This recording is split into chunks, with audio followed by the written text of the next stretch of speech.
여호와여, 나의 대적이 어찌 그리 많은지요. 일어나 나를 치는 자가 많으니이다. 많은 사람이 나를 대적하여 말하기를 그는 하나님께 구원을 받지 못한다 하나이다. 셀라. 여호와여, 주는 나의 방패시요 나의 영광이시요 나의 머리를 드시는 자이시니이다. 내가 나의 목소리로 여호와께 부르짖으니 그의 성산에서 응답하시는도다. 셀라. 내가 누워 자고 깨었으니 여호와께서 나를 붙드심이로다. 천만인이 나를 에워싸 지친다 하여도 나는 두려워하지 아니하리이다. 여호와여, 일어나소서. 나의 하나님이여, 나를 구원하소서. 주께서 나의 모든 원수의 뺨을 치시며 악인의 일을 꺾으셨나이다. 구원은 여호와께 있사오니 주의 복을 주의 백성에게 내리소서. 아멘. 오늘 시편 3편은 이 표제가 붙어 있습니다. 자, 뭐라고 붙어 있죠?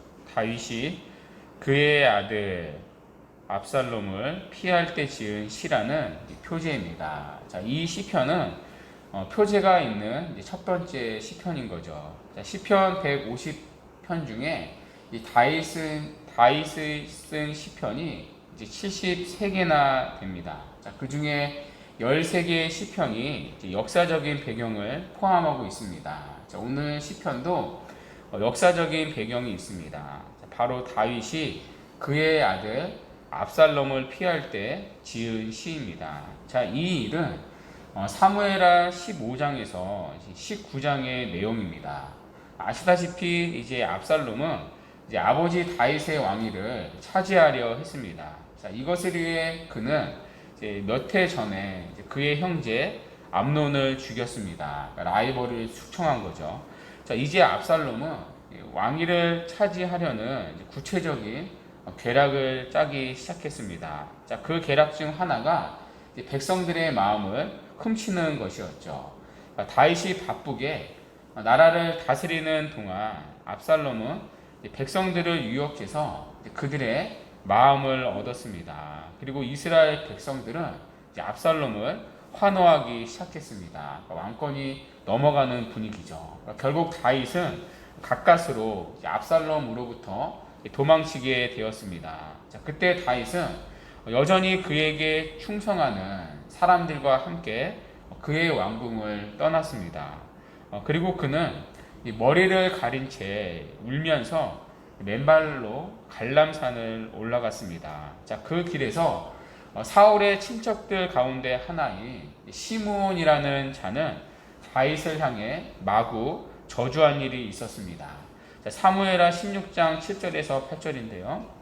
시므이가 저주하는 가운데 이와 같이 말하니라. 피를 흘린 자여, 사악한 자여, 가거라 가거라. 사울의 족속의 모든 피를 여호와께서 내게로 돌리셨도다. 그를 이어서 내가 왕이 되었으나 여호와께서 나라를 내 아들 압살롬의 손에 넘기셨도다. 보라, 너는 피를 흘린 자이므로 화를 자초하였느니라 하는지라. 그러니까 한마디로 다윗 당신이 지금 당하는 환난은 당신의 죄 때문이라는 것입니다. 그러니까 다윗 당신이 사울의 왕권을 빼앗은 죄의 결과라는 것입니다. 하나님께서 그 핏값을 갚으시려고 아들 압살롬을 일으키셨다는 것입니다. 다윗을 비방한 것은 이 시므온만이 아니었습니다. 그 길에서 다윗을 대적하는 많은 사람들이 있었습니다. 그러니까 다윗을 향해 앙심을 품었던 모든 사람들이 압살롬을 환호했습니다. 그러니까 백성들의 대부분이 이 조류에 휩쓸렸고 반역에 동참을 했습니다. 그러니까 다윗과 그를 따르는 사람들은 밤새도록 걸어 새벽이 되어 요단을 건넜습니다. 이것이 바로 우리가 읽은 시편 3편의 배경입니다. 아마 이때 다윗은 자신의 생애에서 가장 힘겹고 고통스러운 시간을 보냈을 것입니다. 이 반역을 일으킨 사람이 외부의 적이 아니라 자신의 가족이었기 때문입니다. 그것도 자신이 가장 사랑하는 아들 압살롬의 반역이었기 때문입니다. 아마 다윗은 살을 찢는 이 배반의 고통을 느꼈을 것입니다. 자, 그 속에서 다윗은 불안함과 두려움이 있었을 것입니다. 나는 이제 누구를 믿을 수 있을까? 나는 어디로 갈 수 있을까? 혹시 내 편 가운데 아직도 첩자가 있지는 않을까? 이들 가운데 또 누군가가 나를 배신하고 압살롬에게 가지는 않을까? 자, 이 시편 3편은 이러한 절대절명의 순간 쓰여진 다윗의 고백입니다.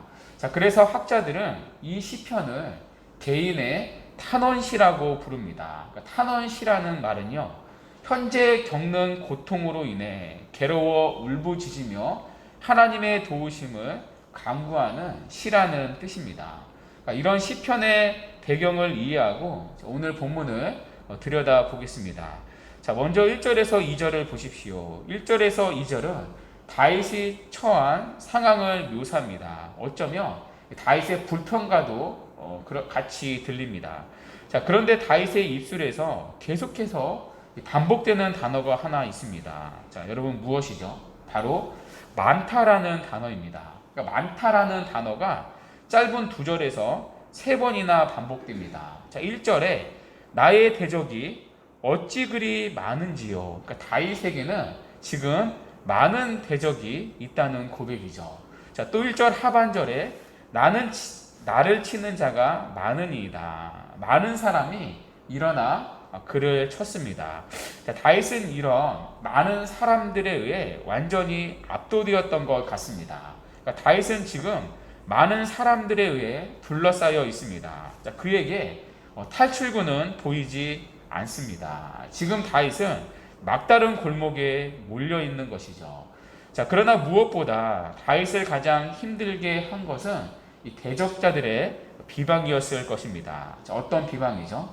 본문 2절을 한번 보십시오. 많은 사람이 나를 대적하여 말하기를 그는 하나님께 구원을 받지 못한다 하나이다. 자, 여기서 세 번째 많은이라는 단어가 등장합니다. 그러니까 많은 사람이 다윗을 비방합니다. 자, 어떤 비방이죠? 한마디로 하나님이 다윗을 버리셨다는 비방입니다.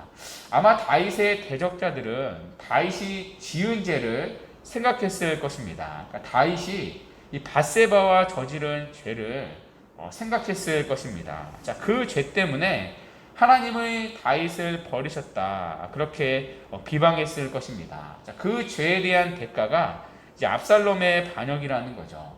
그러니까 이런 이들의 비방은 다윗의 마음을 찌르고 찔렀을 것입니다. 사실 우리도 다윗과 같은 유사한 상황을 경험합니다. 자, 우리 역시 사랑하는 가족으로 인해 고통을 당할 때가 있습니다. 사랑하는 자녀가 가슴에 못이 박히도록 부모를 거역할 때가 있습니다. 때로는 이 부모의 마음을 상하게 하는 일도 있습니다. 자, 그런 고통은 결코 작은 것이 아닙니다. 때로는 서로 한 몸을 이루고 또 사랑해야 할 부부가 서로에게 고통을 줄 때가 있습니다. 자, 이 또한 괴로운 일이 아닐 수 없습니다. 자, 이런 일들이 주님을 모르는 사람들의 삶에서만 일어나는 일이 아닙니다. 하나님의 마음에 합한 사람인 이 다윗의 삶에도 이런 일이 일어나고 있습니다. 자, 그렇다면 많은 그리스도인들의 가정에서도 얼마든지 경험될 수 있는 일들입니다. 자, 그때 우리를 대적하는 사람들은 주변에서 외칩니다. 하나님이 저들을 버리셨다고 말입니다. 자, 이것은 신자가 들을 수 있는 최고로 고통스러운 비방입니다. 자, 이런 대적자들의 비방에 오늘 다윗이 어떻게 반응합니까? 자, 3절을 한번 보십시오. 여호와여 주는 나의 방패시요 나의 영광이시요 나의 머리를 드시는 자이시니이다. 자, 이 3절에서 이 생략된 번역이 하나 있는데요. 바로 그러나라는 접속사입니다. 그러니까 원문으로 보면 3절은 그러나로 시작됩니다. 자, 그러나라는 접속사는 자, 여러분 언제 사용되죠? 앞의 내용과 상반되는 내용을 전개할 때 쓰는 접속사입니다. 그러니까 너무나 많은 대적들이 자기를 대적하고 비방하고 있다는 것입니다. 자, 그러나 여호와여라고 말하는 것입니다. 그러니까 많은 사람을 주목했던 다윗의 시선이 하나님을 향하기 시작합니다. 자, 그의 시선이 절망스러운 환경이 아니라 하나님을 향하기 시작합니다. 자, 그러자 그동안 보지 못했던 사실이 보입니다. 그것이 무엇이죠? 바로 하나님에 대한 사실입니다.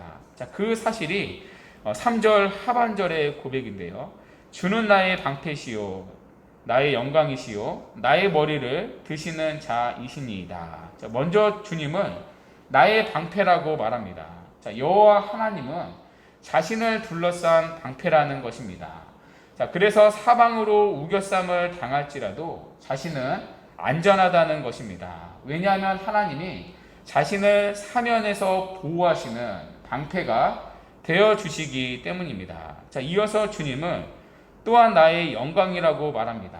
그러니까 자신의 영광은 오직 하나님께 있다는 고백입니다. 자, 다른 한편으로 하나님께서 자신에게 영광을 주신다는 믿음의 고백이기도 합니다.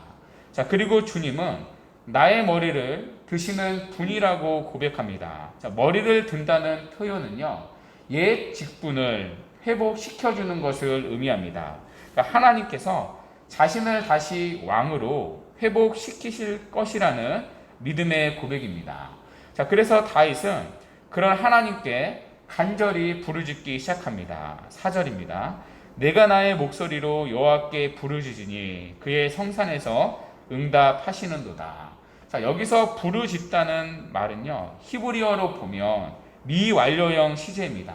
그러니까 단순히 일회성의 기도가 아니라 그치지 않는 반복된 기도라는 것입니다. 지금 여러분 다윗의 변화가 보이십니까? 자, 다윗은 1절과 2절에서 하나님께 불평하고 있습니다. 자, 그러나 3절에서 다윗은 하나님을 신뢰하고 있습니다.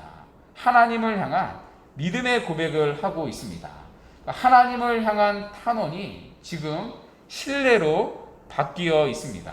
자, 그렇다면 무엇이 다윗의 절망적인 상황에서 이런 고백을 하도록 했습니까?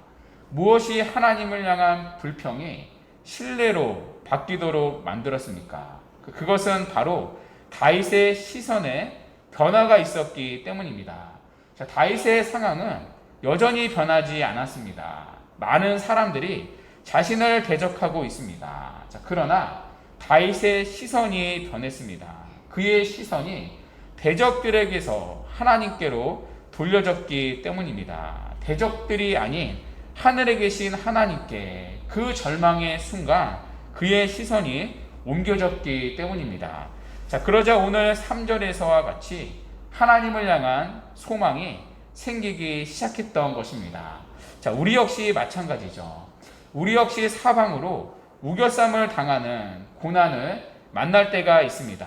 또 다윗과 같이 믿었던 사람으로부터 관계의 아픔을 겪는 고난을 당할 수도 있습니다.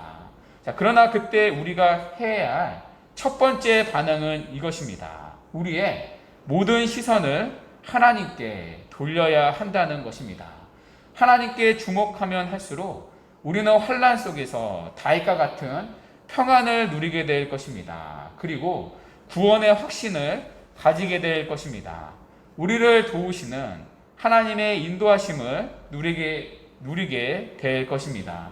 이것이 우리가 이 모든 삶의 환난과 고통 속에서 언제나 취해야 하는 첫 번째 태도입니다.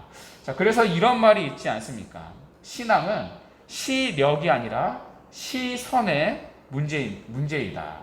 결국 우리의 시선이 어디 있느냐에 따라, 그리고 무엇을 보느냐에 따라 우리의 신앙의 걸음과 고백이 달라진다는 것입니다. 이 새벽 우리가 회복해야 할 것은 시력이 아니라 시선일 수 있습니다. 자, 그러므로 이 시간 우리의 모든 시선을 주님께 돌리는 은혜가 있기를 바랍니다. 절망적인 상황이 아니라 우리를 지금도 도우시고 함께 하시는 하나님을 바라보는 은혜가 있기를 바랍니다. 그래서 다윗과 같이 하나님께 부르짖는 은혜가 있기를 원합니다. 왜냐하면 주님만이 나의 방패시오 나의 영광이시오 나의 머리를 드시는 자이기 때문입니다. 그 하나님이 오늘 4절의 다윗의 확신처럼 우리의 기도를 들으시고 반드시 응답하실 것입니다. 이 복된 은혜가 이 새벽 하나님 앞에 나온 우리 모두에게 있기를 간절히 바랍니다. 이 시간 우리 말씀 붙잡고